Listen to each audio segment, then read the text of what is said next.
Blood is supposed to be thicker than water, but in my family, it was always thinner than a dollar bill. I watched my sister rip my $5 million inheritance into pieces right in front of my sobbing 8-year-old son, laughing that a trench-digging loser didn't deserve it. She had absolutely no idea who I really was. Growing up in the Montgomery household, there was a clear, unspoken hierarchy, and I was firmly at the bottom of it. My older sister, Brittany, was the golden child. She was a pageant queen turned corporate ladder climber, a woman who measured human worth by designer labels, zip codes, and the prestige of a business card. I, on the other hand, was the disappointment. When Brittany was getting her MBA paid for by our parents, I was enduring the grueling trials of West Point. For the last 16 years, I had served in the United States Army. My family rarely asked about my career, and when they did, it was with a tone of thinly veiled pity. To them, I was just a grunt, a woman who couldn't cut it in the real world and had to settle for a government paycheck. They had no idea about my deployments to Bagram, the sleepless nights coordinating logistics in combat zones, or the stars that eventually landed on my shoulders, because I never bragged. And because they never cared to look past my combat boots, my family didn't know that I had recently been promoted to a full-bird colonel, stationed at the Pentagon, overseeing billion-dollar defense contracts. To Brittany, I was just Abigail, the broke single mother to an 8-year-old boy named Leo, living on a measly army salary. The catalyst for our ultimate collision was the death of our grandfather, Arthur Montgomery. Grandpa Arthur was the only one in the family who truly understood me. He was a Korean War veteran who built a highly successful manufacturing empire from the ground up. He respected grit, duty, and quiet competence traits he found sorely lacking in Brittany, despite her flashy title as a senior vice president at Kensington Financial, an elite wealth management firm. The reading of the will took place on a rainy Tuesday in the mahogany-paneled office of Grandpa's longtime attorney, Mr. Caldwell. I had taken leave and driven up from Virginia, wearing a simple Navy civilian blazer and slacks, holding little Leo's hand. Brittany arrived 20 minutes late, sweeping into the room in a cloud of expensive perfume and a tailored Chanel suit, her eyes immediately darting to the thick folder on Caldwell's desk. "Let's make this quick, Caldwell," Brittany snapped, checking her diamond-encrusted watch. "I have a meeting with my CEO, Harrison, at 2 o'clock. We are closing a massive government contract, and I don't have time to dwell on ancient history." I squeezed Leo's hand and kept my mouth shut. My son, perceptive as always, leaned into my side, intimidated by his aunt's sharp energy. Mr. Caldwell cleared his throat and adjusted his spectacles. He read through the standard legal jargon, distributing small tokens to various cousins and charities. Then, he reached the bulk of the estate. "To my eldest granddaughter, Brittany," Caldwell read, his voice steady, "I leave the sum of $200,000. I hope this provides a safety net, though I suspect you will spend it on things that rust and fade." Brittany's jaw dropped. The color drained from her perfectly bronzed face. 200,000? That's a joke, right? His estate is worth at least $8 million. Caldwell ignored her outburst and turned his solemn gaze to me. "To my youngest granddaughter, Abigail," he continued, "I leave the remainder of my liquid assets and the sale of my primary business, totaling exactly $5 million. Abigail, you chose a life of service over self. You have protected this country, raised a fine boy on your own, and never once asked me for a handout. Use this to secure Leo's future." The room plunged into a suffocating absolute silence. Caldwell opened a drawer, pulled out an official, certified cashier's check made out to me for $5 million, and slid it across the desk.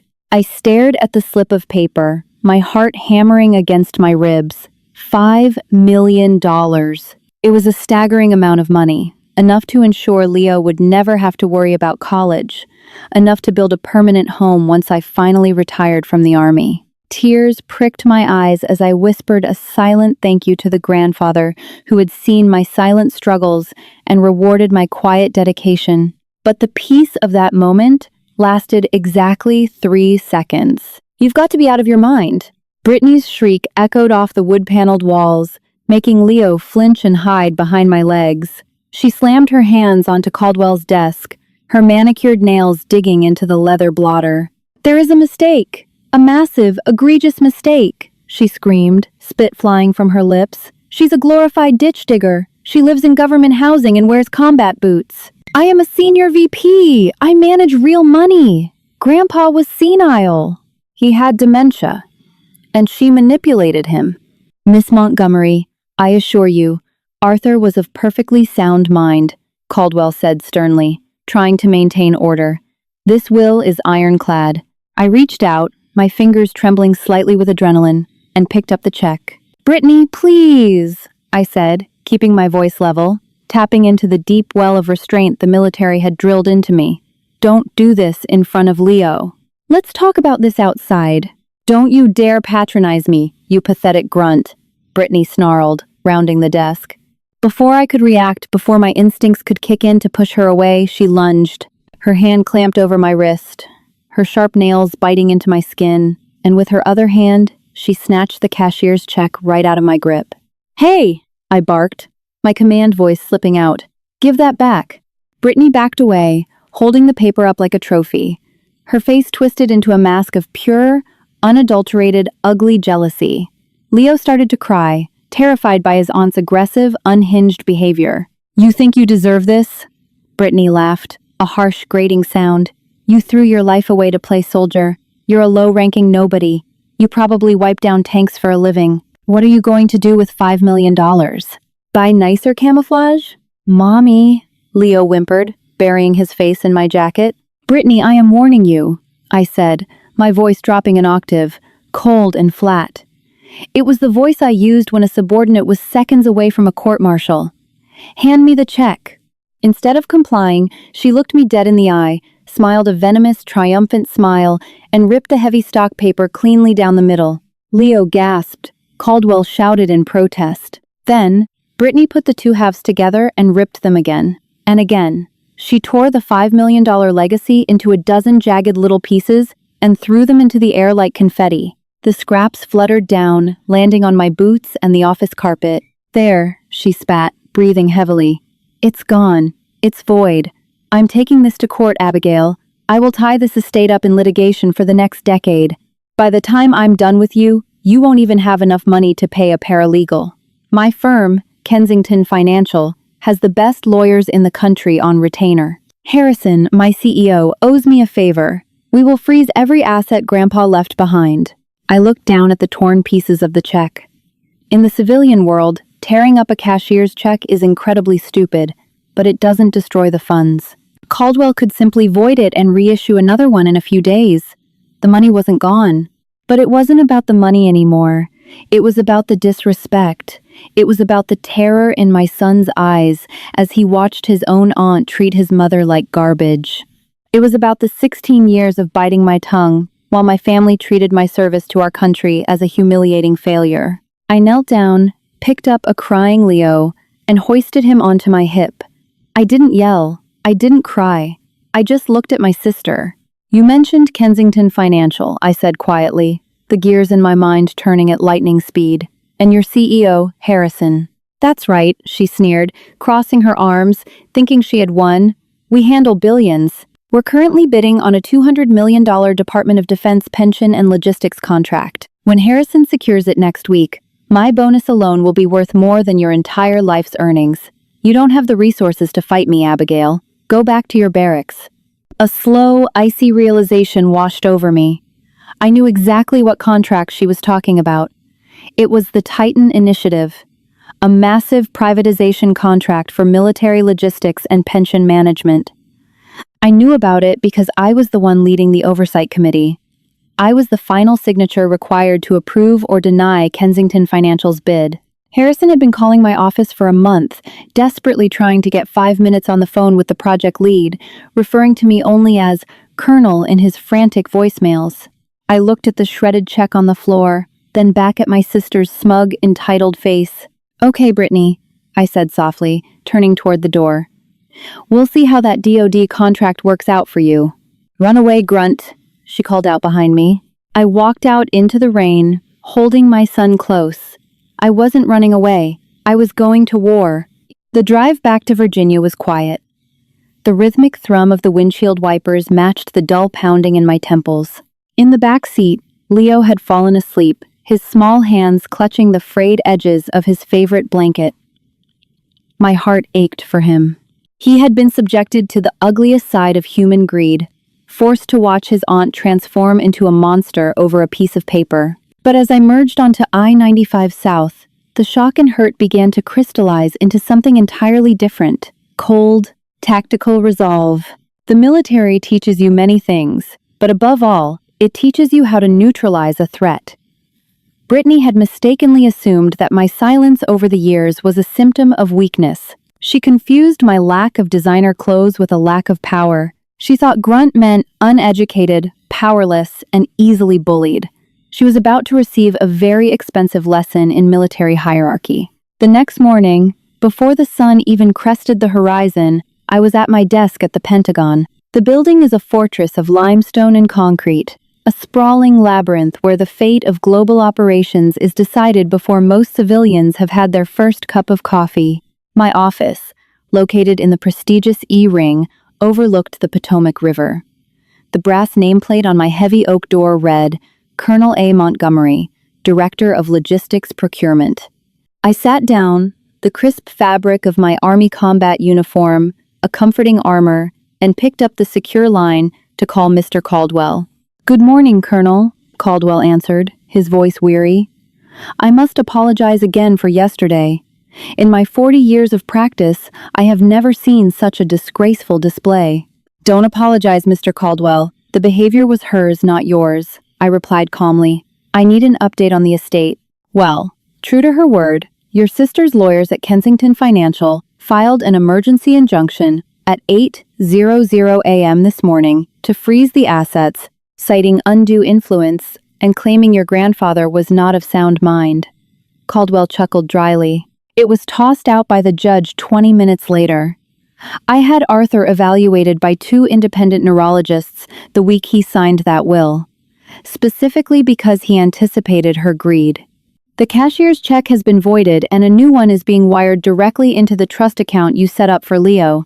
The money is secure, Abigail. She cannot touch it." "Thank you, Mr. Caldwell. That's all I needed to know." I hung up the phone. The $5 million was safe. Leo's future was locked down. Now, it was time to address the disrespect. I buzzed my aide, Captain Miller, a sharp young officer with an impeccable memory and a knack for navigating bureaucratic red tape. He stepped into my office, standing at rigid attention, a thick manila folder tucked under his arm. "Good morning, ma'am. You asked for the Kensington Financial file regarding the Titan Initiative?" "Yes, Miller. Put it on the desk," I instructed. The Titan Initiative was a massive, sweeping endeavor by the Department of Defense to privatize a significant portion of stateside logistical transport and veteran pension management. It was a $200 million contract, and Kensington Financial was one of the 2 final bidders. For a month, their CEO, a notoriously aggressive Wall Street shark named Harrison, had been hounding my office. He desperately wanted to win this bid, knowing it would cement his firm's reputation for the next decade. I opened the file and began to read. I didn't skim. I spent 4 hours dissecting their proposal line by line, and what I found was exactly what I expected from a division run by my sister. It was flashy, filled with corporate buzzwords, and fundamentally flawed. The profit margins Kensington had built into the logistics framework were greedy, designed to siphon taxpayer money into executive bonuses rather than ensuring efficient supply chains for our troops. The section on pension management, Brittany's exact department, was even worse, full of hidden management fees that would slowly bleed veteran accounts dry. It was a terrible deal for the Army, but instead of simply stamping it, denied, and moving on, I saw an opportunity for absolute, undeniable justice. "Captain Miller," I called out. Miller appeared in the doorway instantly. "Yes, Colonel? I want you to call Harrison at Kensington Financial. Tell him that the Director of Logistics Procurement has reviewed his bid for the Titan Initiative and wishes to have a final in-person meeting this Thursday at 1,400 hours. Miller nodded, jotting it down. "Understood, ma'am." "And Miller," I added, leaning forward, my voice dropping to a precise, measured tone, "tell Mr. Harrison that attendance is mandatory for the Senior Vice President overseeing the pension division." Make it very clear that if his VP of Wealth Management is not in the room, the Pentagon will immediately disqualify their bid. Miller raised an eyebrow but didn't question the order. I will make that crystal clear, Colonel. For the next 2 days, I went about my duties. I didn't return the frantic, gloating text messages Brittany sent me, in which she bragged about her lawyers and promised to leave me destitute. I simply let the silence stretch, tightening the snare. Thursday arrived with oppressive humidity. At 1,345 hours, the security desk at the Pentagon's visitor entrance called up to my office. Colonel Montgomery, we have a Mr. Harrison and a Miss Montgomery here for you. They've cleared the metal detectors and are being escorted up by military police. Thank you, Sergeant. Send them straight in. I stood up. I hadn't worn my standard camouflage utilities today. Instead, I wore my Army service uniform, the formal dress blues. The brass buttons gleamed. The ribbons on my chest spanned rows, signifying deployments to Iraq and Afghanistan, commendations for meritorious service, and the heavy weight of a life spent in the trenches. And on each shoulder, polished to a mirror shine, sat the silver eagles of a full colonel.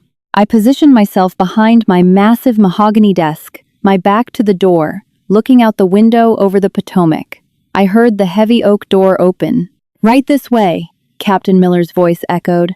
The colonel is expecting you. I heard the unmistakable clicking of Brittany's designer heels on the hardwood floor, contrasting with the heavy tread of Harrison's leather loafers. I still don't understand why they need me here, Harrison, Brittany was whispering, her tone dripping with annoyance. This is a military logistics contract. I deal in high net worth wealth management. This place smells like floor wax and old men. Let's just get this over with. Keep your voice down, Brittany, Harrison hissed, his voice tight with anxiety. The director specifically requested the head of the pension division. This colonel holds a $200 million pen. You will smile, you will nod, and you will answer any questions they have. Do not mess this up for me. Fine, Brittany huffed.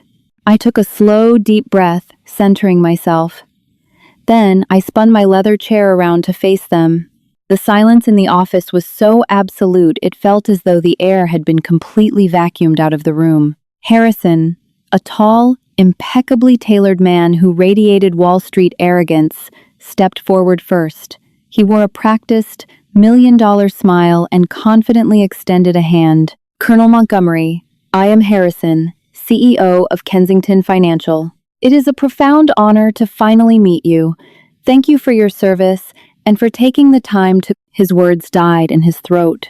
He turned to his side, realizing his senior VP had stopped walking entirely. Brittany stood completely frozen near the doorway.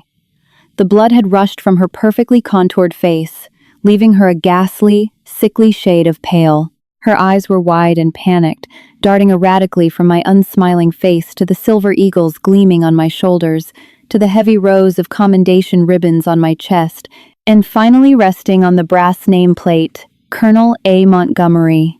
Abigail? She whispered.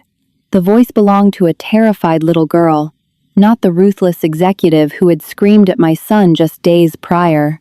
Harrison blinked, his polished smile faltering as confusion set in. I'm sorry, do you two know each other? I did not stand. I did not offer my hand. I remained firmly seated behind the massive mahogany desk, projecting the immovable, ice-cold authority of a senior military officer. We are acquainted, I said, my voice clipped and strictly professional. Take a seat, Mr. Harrison. You too, Miss Montgomery. Harrison quickly took the leather guest chair on the left, looking bewildered. Brittany, however, seemed to have lost all basic motor function. She stumbled forward and practically collapsed into the chair on the right. Her heavy designer handbag slipped from her shoulder, spilling makeup and pens onto the carpet. She didn't even try to retrieve it. Colonel, I'm a bit surprised. Harrison chuckled nervously, attempting to read the suffocating tension in the room. I had no idea my senior VP had a relationship with the director of logistics procurement. Small world. Indeed, I replied, opening the thick proposal folder on my desk. Let us dispense with the pleasantries, Mr. Harrison. I summoned you here today because I have uncovered severe structural flaws in Kensington Financial's bid for the Titan Initiative. Specifically, within the pension management protocols. I shifted my hard gaze to my sister. She was visibly trembling, her knuckles white as she gripped the leather armrests of her chair. "Miss Montgomery," I said, purposely using her surname to reinforce the impenetrable barrier between us. "Your section of this proposal outlines routing veteran pension distributions through a tertiary holding shell before final disbursement. My analysts found that this introduces a hidden 1.2% management fee on the back end. You are effectively shaving millions off the top of retirement funds meant for combat veterans. Explain the tactical advantage of this framework to the Department of Defense." Brittany swallowed audibly. She looked at Harrison, desperate for him to intervene, but he was staring at her, waiting for a brilliant, data-driven answer. The tertiary structure," she stammered, her voice shaking violently, "is designed to maximize liquid yield across the portfolio." "Do not insult my intelligence with corporate buzzwords," I snapped. My command voice echoed off the walls, making Harrison physically flinch in his seat. "There is no yield maximization for the veterans. This fee is designed strictly to pad Kensington Financial's quarterly earnings and secure a larger end-of-year bonus for your division. Are you attempting to tax soldiers who have bled for this nation for your own personal profit?" "No, Colonel. I assure you that is not our intention," Harrison interjected, sheer panic bleeding into his previously confident tone. I directed the question to the senior VP. "Mr. Harrison," I interrupted, my eyes never leaving my sister. The grunt she had relentlessly mocked her entire life was now holding her career by a single thread. "Abigail, please!" Brittany choked out. Tears spilled over her mascara, leaving dark, jagged streaks down her cheeks. "Why are you doing this?" "Address me by my rank," I ordered softly. "Colonel," she whispered, a pathetic sob catching in her throat. "The Department of Defense requires its partners to operate with absolute, unimpeachable ethics," I said, leaning forward and steepling my fingers. "Mr.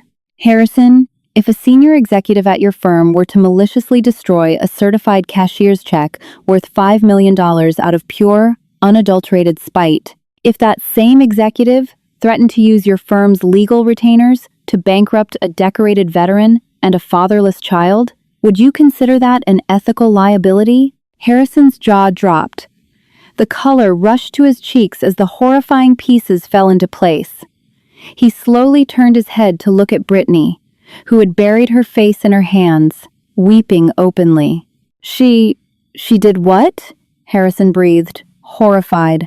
"Your senior VP, my estranged sister, tore my inheritance into pieces in front of my crying 8-year-old son 3 days ago," I stated methodically. "She explicitly claimed I was a low-ranking nobody who couldn't fight her. She bragged that you owed her a favor and that Kensington's lawyers would freeze my assets." Harrison stood up abruptly. He didn't look at me. He glared down at Brittany with absolute, visceral disgust. "You stupid, arrogant woman," he hissed. "You threatened a Pentagon director with our legal team over a petty family squabble?" "Harrison, I didn't know!" Brittany bawled, looking up. "She never told us she was a colonel. I thought she was just a..."